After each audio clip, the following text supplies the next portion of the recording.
Namasté, je suis Sandrine Muller-Board, je suis guérisseuse. Suite des 4 accords Toltec version moi. Je vous le montre. Ce livre merveilleux de Don Miguel Ruiz, qui a vendu à des millions d'exemplaires, est pour cause, qui part du principe que si on applique 4 préceptes, les 4 accords dans sa vie quotidienne, on vivra au paradis. Le 3e accord Toltec est « Ne faites pas de suppositions ». Alors, ce qu'il faut savoir, c'est que l'être humain a 3 défauts énormes.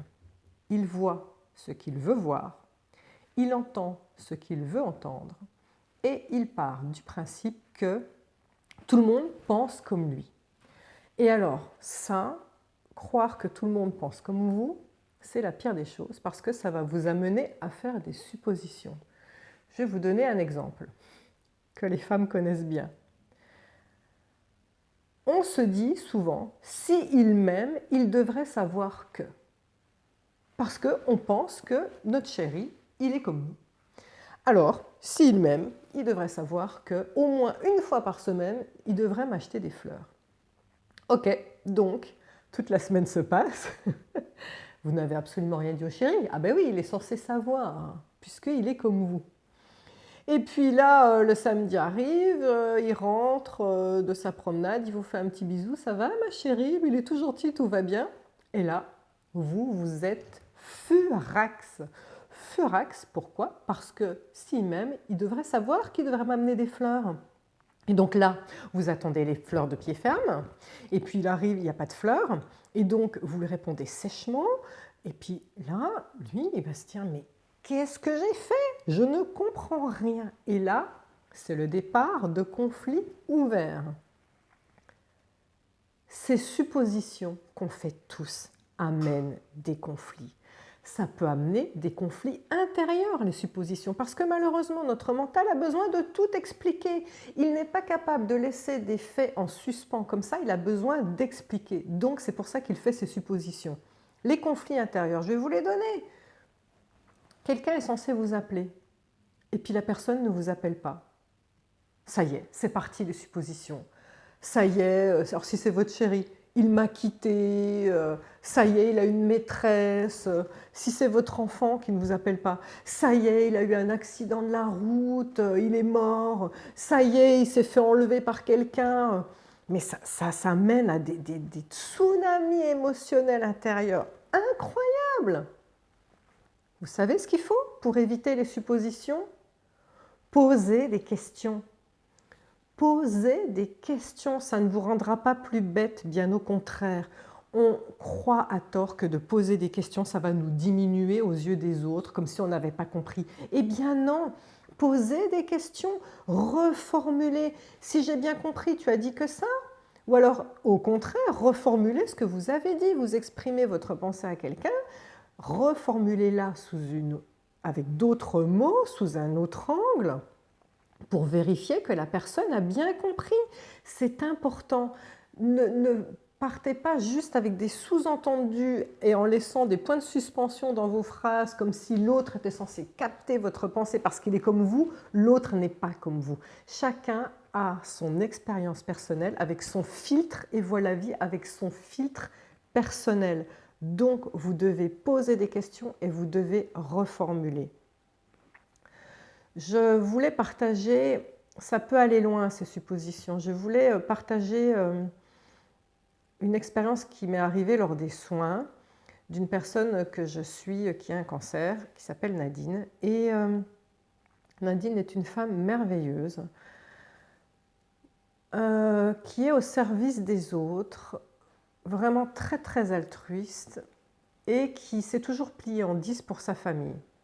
Alors, je lui ai fait quand même prendre conscience que ce besoin de se rendre utile vis-à-vis de sa famille est aussi une façon de se faire aimer, ou en tout cas une illusion de son mental qu'elle a besoin de ça pour se faire aimer. C'est pas vrai, hein, on n'a pas besoin de se rendre utile, de se rendre indispensable vis-à-vis des autres pour être aimé. Bon, en tout cas, Nadine a un cancer. Et à l'époque, je la suivais à peu près tous les mois et demi, on va dire, pour la rebooster entre 2 chimios et tout ça. Et là, ce jour-là, Mais alors, elle est dans un état lamentable, au point que quand je pose les mains sur elle, ça me donne des vertiges. Je suis obligée de lui dire excuse-moi et d'aller m'asseoir pour reprendre mes esprits, reprendre de l'énergie et revenir la voir. Et elle, de voir que je suis mal, elle comprend à quel point son corps est mal. Et là, je discute avec elle, je lui dis, mais qu'est-ce qui se passe dans ta vie là, en ce moment-là, pour que tu sois si mal? Et là, elle m'explique, j'ai loué une maison pour partir en vacances, et ma sœur, quand j'ai dit que j'ai loué une maison, s'est imposée, a dit je viens. Et plutôt que d'avoir la parole juste et de lui répondre ben non, je suis malade, j'ai besoin d'être seule avec mon chéri, j'ai pas trop envie que tu viennes, c'est un moment pour moi et tout ça, eh bien, elle n'a rien dit. Et là, elle est partie dans des suppositions incroyables. Comment je vais faire comment je vais faire pour survivre à ça? Je vais être fatiguée, il va falloir que j'aide ma sœur, elle va me pomper mon énergie, et puis je ne peux pas lui dire, parce que maintenant, si je lui dis, qu'est-ce qu'elle va penser? Elle ne va plus m'aimer.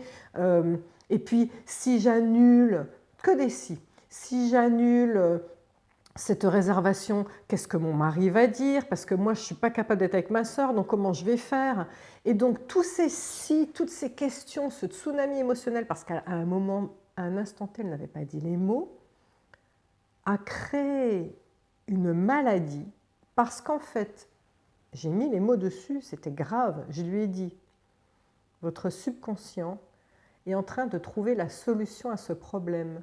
Comme vous n'avez rien dit à personne de ce qui vous mettait en insécurité, qui vous rendait malade, le fait que vous ne vouliez pas partager cet espace avec votre sœur, et c'est votre droit le plus légitime, vous auriez pu lui dire ces mots-là, eh bien, comme vous n'êtes pas capable de lui dire ça, le corps fabrique une maladie, et cette maladie, ça va être la bonne excuse qui fait que vous n'aurez pas à sortir les mots, puisque vous serez au fond du trou, au fond du lit, et donc la maladie fait que les choses se régleront d'elles-mêmes, ou bien, eh bien le mari décidera d'annuler la réservation et vous ne partirez pas en vacances, ou bien la sœur aura un éclair de génie et elle dira « t'es trop malade, je ne viens pas ».